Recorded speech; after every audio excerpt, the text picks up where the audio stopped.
Hello friends, तो आज हम एक्सरसाइज के क्वेश्चन डिस्कस करते हैं। सबसे पहला question, which are the following statement about the reaction below are incorrect, मतलब कौन सा जो नीचे ऑप्शन दिए हुए हैं कौन सा इनकरेक्ट है। तो सीधी सी बात है, ऑक्सीडेशन रिडक्शन के बारे में हम बता चुके हैं पहले भी। तो यहाँ पे आप देखिए लेड इज़ गेटिंग रिड्यूस्ड, तो लेड रिड्यूस्ड नहीं हो रहा है, लेड ऑक्साइड रिड्यूस्ड हो रहा है।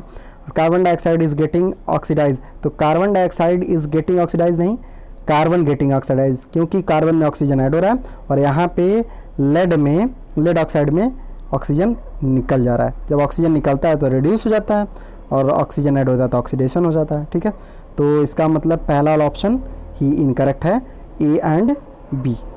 ओके, नेक्स्ट है Fe2O3 प्लस Al, इसमें Al2O3 प्लस Fe, ये किस टाइप का रिएक्शन है? आप देखिए एल्युमिनियम जो है वो आयरन को डिस्प्लेस कर रहा है। ठीक है, तो यहाँ पे एक डिस्प्लेसमेंट रिएक्शन होगा, इसका मतलब इसका आंसर होगा D, displacement reaction. What happens when the dilute hydrochloric acid is added to iron filing? Tick the correct answer. तो ध्यान दीजिए कि जब भी मैक्सिमम केसेस में जब भी मेटल को एसिड से रिएक्शन कराते हैं तो हाइड्रोजन गैस प्रोड्यूस होता है। तो इसका मतलब यहाँ पे पहला आंसर होगा hydrogen gas produce and iron chloride are produce. तो देखिए इसका भी रिएक्शन भी आप लिख सकते हैं Fe plus HCl, FeCl2 plus H2। इसको आप बैलेंस कर लेंगे, ये बैलेंस रिएक्शन नहीं मैं बोल रहा हूँ, ये रिएक्शन है, मतलब कि आयरन का रिएक्शन करा रहा है। आयरन फिलिंग मतलब आयरन के छोटे छोटे टुकड़े जो हैं, तो आयरन फिलिंग का हाइड्रोक्लोरिक एसिड के साथ रिएक्शन ऐसे हो गया। ठीक है, एक बार रिएक्शन फिर से रिपीट करते हैं। Fe प्लस HCl, प्रोडक्ट जो होगा वो होगा FeCl2 प्लस H2। ठीक है, अगर फेरिक क्लोराइड बनेगा तो FeCl3 भी हो सकता है, तो आप दोनों में कुछ भी लिख सकते हैं, मतलब आयरन का क्लोराइड बनेगा। ओके, नेक्स्ट है what is the balance chemical equation? Why should chemical equation be the balanced? तो बैलेंस केमिकल इक्वेशन जिसमें लेफ्ट साइड मतलब कि रिएक्टेंट साइड में और प्रोडक्ट साइड में जो नंबर ऑफ एलिमेंट होते हैं वो सेम हो। और क्यों इसको ऐसी ज़रूरत क्यों पड़ती है बैलेंस करने के लिए? क्योंकि कंजर्वेशन ऑफ मास हमें फॉलो करवाना रहता है, इसलिए कंजर्वेशन ऑफ मास को मेंटेन रखने के लिए, मतलब मास ऑफ कंजर्वेशन, जो कंजर्वेशन ऑफ मास है उसको मेंटेन रखने के लिए हमें बैलेंस करना पड़ता है। मतलब कि रिएक्टेंट साइड में जो एलिमेंट का मास होगा टोटल मास, और प्रोडक्ट साइड में टोटल मास बराबर होना चाहिए। ठीक है, नेक्स्ट है translate the following into the statement chemical. ये देखिए बैलेंस रिएक्शन है, तो इसको बैलेंस करना है। इस रिएक्शन को रिएक्शन के फॉर्म में लिख के इसको क्या करना है? बैलेंस करना। जैसे hydrogen combines with nitrogen to form ammonia, तो H2 प्लस N2 यहाँ पे NH3 के फॉर्म में बनेगा। ठीक है, यहाँ पे हाइड्रोजन सल्फाइड, तो हाइड्रोजन सल्फाइड H2S जब बर्न करेंगे तो यहाँ पे वाटर H2O और सल्फर डाइऑक्साइड SO2 बनेगा। ठीक है, इस तरह से रिएक्शन लिख के, रिएक्शन लिखने के बाद से आपको क्या करना है? उसको बैलेंस करना है। जैसे बेरियम क्लोराइड, तो BaCl2 एल्यूमिनियम सल्फेट। ठीक है, aluminium sulphate Al2SO4 whole thrice, reaction जब करेगा AlCl3 प्लस प्रेसिपिटेट बनेगा बेरियम सल्फेट का, तो BaSO4 का प्रेसिपिटेट बनेगा।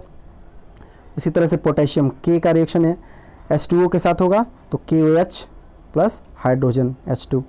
तो इस तरह से रिएक्शन लिख के आप इसको क्या कर लेंगे? बैलेंस कर लेंगे। बैलेंसिंग के बारे में बहुत सारा डिस्कशन हुआ है इस चैप्टर में, तो आप रिएक्शन लिखिए और उसको बैलेंस कर लीजिए। जिसको बैलेंस ना कर पाए उसको आप कमेंट सेक्शन में पूछ लीजिएगा, वो बता देंगे हम। ठीक है, नीचे वाला भी रिएक्शन लिखा हुआ है, इसको भी बैलेंस करना है, इसको भी देखने की जरूरत नहीं है, आप इसको भी कर सकते हैं। नीचे वाला उसके 7th वाला क्वेश्चन भी वैसे ही सेम आप लिख के इसको पहले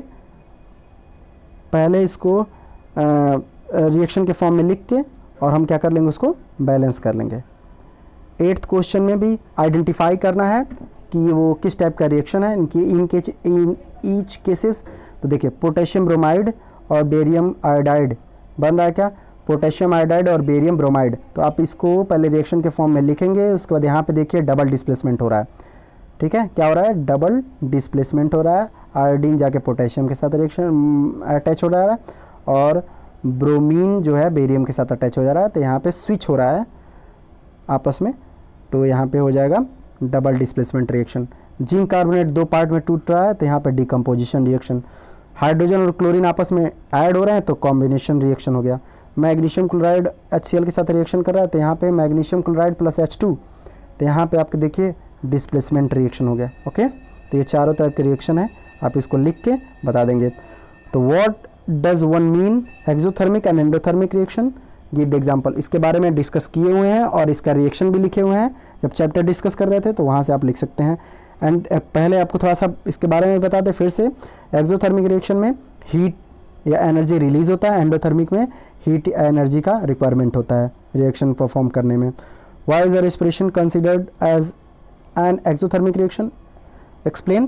ध्यान दीजिए, जब हम फूड लेते हैं तो ब्रेकिंग के बाद से जब फूड ब्रेक होता है तो ये ग्लूकोज में कन्वर्ट हो जाता है, और जब इनहेल ऑक्सीजन को करते हैं तो ऑक्सीजन जो होता है ग्लूकोज के साथ रिएक्शन करता है, वहाँ से कार्बन डाइऑक्साइड और एनर्जी फॉर्म होती है। तो इस वजह से रेस्पिरेशन जो होता है वो क्या कहलाता है, एक्सोथर्मिक रिएक्शन होता है। Why are the decomposition reaction called opposite of the combination reaction. Combination reaction में दो एलिमेंट या दो से अधिक एलिमेंट आपस में कंबाइन होकर कंपाउंड एक कंपाउंड बना लेते हैं, और डिकम्पोजिशन में कंपाउंड है वो ब्रेक होके दो या दो से अधिक एलिमेंट्स बनाते हैं। तो इस तरह से डिकम्पोजिशन रिएक्शन और कॉम्बिनेशन रिएक्शन को हम लिख सकते हैं, और इसका एग्जाम्पल आप जो प्रीवियस एग्जाम्पल जो हम लोग पढ़े हैं वहाँ से आप दे सकते हैं। नेक्स्ट क्वेश्चन है, right the one equation each of the decomposition reaction and supply in the form of heat, light and electricity. देखिए, हीट, लाइट और इलेक्ट्रिसिटी के फॉर्म में हमको क्या करना है, रिएक्शन मतलब कि डिकम्पोजिशन रिएक्शन लिखना है। ऐसा रिएक्शन लिखना है डिकम्पोजिशन में, ध्यान सुनिएगा, डिकम्पोजिशन रिएक्शन में हमें हीट से, लाइट से, ओके, हीट से, लाइट से और इलेक्ट्रिसिटी से डिकम्पोजिशन रिएक्शन होना चाहिए। तो देखिए, हीट से आप रिएक्शन लिख सकते हैं, लिखना चाहें तो मतलब फेरस सल्फेट है, उसको जब गर्म करते हैं तो फेरिक ऑक्साइड बनता है, सल्फर डाइऑक्साइड बनता है, सल्फर ट्राइऑक्साइड बनता है। तो इसको लिख सकते हैं FeSO4, हीट करेंगे Fe2O3 plus SO2 plus SO3, ये हमारा हीट से डिकम्पोजिशन रिएक्शन है।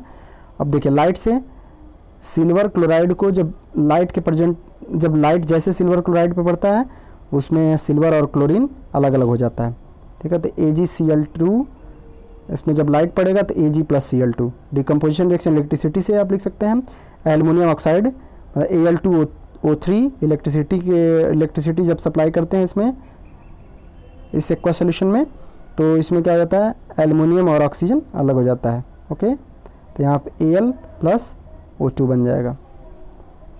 नेक्स्ट है, इस तरह से आप तीनों मेथड से मतलब हीट से, लाइट से और इलेक्ट्रिसिटी से कैसे डिकम्पोजिशन रिएक्शन पॉसिबल है, ये हम इसका एग्जांपल भी बोल दिए और आप लिख भी सकते हैं इसका आंसर।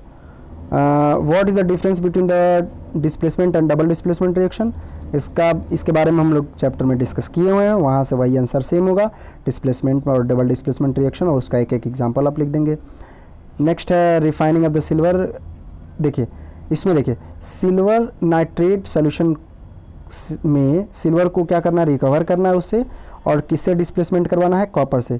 तो आप सिल्वर नाइट्रेट AgNO3 का रिएक्शन करा दीजिए Cu से, AgNO3 का रिएक्शन होगा Cu से, और प्रोडक्ट बनेगा CuNO3 का whole twice plus Ag, AgNO3 plus Cu, product होगा CuNO3 का whole twice plus Ag। Next हो जाएगा, what do you mean by the precipitation reaction, explain by example. अक्सर डबल डिस्प्लेसमेंट रिएक्शन जो होता है वो प्रेसिपिटेशन रिएक्शन होता है। तो प्रेसिपिटेशन रिएक्शन उस रिएक्शन को कहते हैं जिसमें कोई इनसॉल्युबल सॉलिड फॉर्म होता है। जब इनसॉल्युबल सॉलिड, जब किसी रिएक्शन में प्रोडक्ट में इनसॉल्युबल सॉलिड फॉर्म होता है, उसी रिएक्शन को कहते हैं प्रेसिपिटेशन रिएक्शन।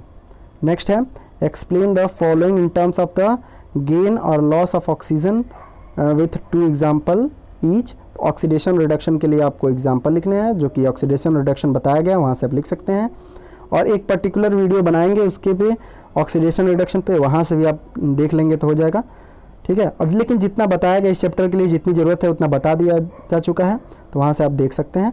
ऑक्सीडेशन में ऑक्सीजन ऐड होता है या हाइड्रोजन रिलीज होता है, और यहाँ पे रिडक्शन में हाइड्रोजन ऐड होता है और ऑक्सीजन यहाँ पे रिमूव हो जाता है।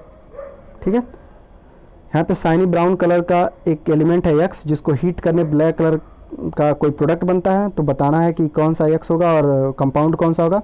तो साइनी कलर का जो भी कंपाउंड है एक्स, वो जो होगा क्या होगा, कॉपर होगा, जिसको ऑक्सीजन के प्रेजेंट में गर्म करेंगे तो CuO बनेगा, ये ब्लैक कलर का कंपाउंड। ठीक है, साइनी ब्राउन कलर का कॉपर होगा। Why do we apply the paint on iron article, तो आयरन आर्टिकल पे जो पेंट अप्लाई करना है वो इस वजह से क्योंकि कोरोजन ना हो। आयरन जो पेंट होता है वो क्या कर लेता है, उस मेटल सरफेस को कवर रखता है, जिसकी वजह से रिएक्शन पॉसिबल नहीं होता है, कोरोजन नहीं हो पाता है। जैसे oil and fat containing food flush with the nitrogen, why, चूँकि नाइट्रोजन इनर्ट गैस के काफ़ी पास में है, इसलिए इसकी प्रॉपर्टी भी इनर्ट गैस के जैसे ही होती है। पीरियोडिक टेबल में आप देखेंगे तो ये रिएक्शन करने के लिए बहुत ज़्यादा एनर्जी जब देते हैं, तब एक्सटीरियर जब बहुत ज़्यादा एनर्जी देते हैं तो वहाँ से ये क्या होता है, ऑक्सीजन नाइट्रोजन रिएक्शन करता है, जिसकी वजह से नाइट्रोजन ऑक्साइड वगैरह बनाता है। फिर इसी वजह से नाइट्रोजन की जो प्रॉपर्टी इनर्ट गैस वाली होती है, इसी वजह से इसको हम ऐसे कंटेनर पैकेट वगैरह जो जिसमें ऑयली और फैटी फूड रखे जाते हैं, उसमें एयर निकाल के और नाइट्रोजन गैस को क्या कर देते हैं, फ्लश्ड कर देते हैं, भर देते हैं। Explain the term with one example, corrosion and rancidity. Corrosion पहले भी आप पढ़ चुके हैं, जब decay slow eating process of any metal is called corrosion, मतलब कि कोरोजन में मेटल सरफेस या मेटल जो होता है डिके होता जाता है। और रेंसिडिटी ध्यान दीजिएगा, रेंसिड मतलब कि वो होता है जिसमें फैट या ऑयल कंटेनिंग जो फूड होता है वो कुछ टाइम के बाद से ऑक्सीडाइज होके वो क्या होता है, स्पॉयल हो जाता है, ख़राब हो जाता है, जिसको रेंसिड कहते हैं। और जो प्रोसीजर है फूड के रेंसिड होने का जो प्रोसीजर होता है उसे रेंसिडिटी कहते हैं। प्रोसीजर जो होता है वो क्या कहलाता है, रेंसिडिटी कहलाता है। रेंसिडिटी बस ये समझिए, फैट और ऑयल कंटेनिंग जो फूड होते हैं ऑक्सीडाइज होने की वजह से वो स्पॉयल हो जाते हैं, इसमें स्मेल जो होती है बहुत गंदी आती है, इस वजह से फूड कहते हैं स्पॉयल हो गया, तो यही होती है रेंसिडिटी। तो ये चैप्टर आपका पूरा का पूरा ख़त्म हुआ, और जो भी प्रॉब्लम हो आप उसको ज़रूर शेयर करिए, जो भी दिक्कत हो कमेंट सेक्शन में ज़रूर बताइएगा, और आप प्रैक्टिस अपने साइड बुक से और NCERT से पूरी तरह से कर लीजिएगा। ओके, आज के लिए बस इतना ही। Thanks, take care.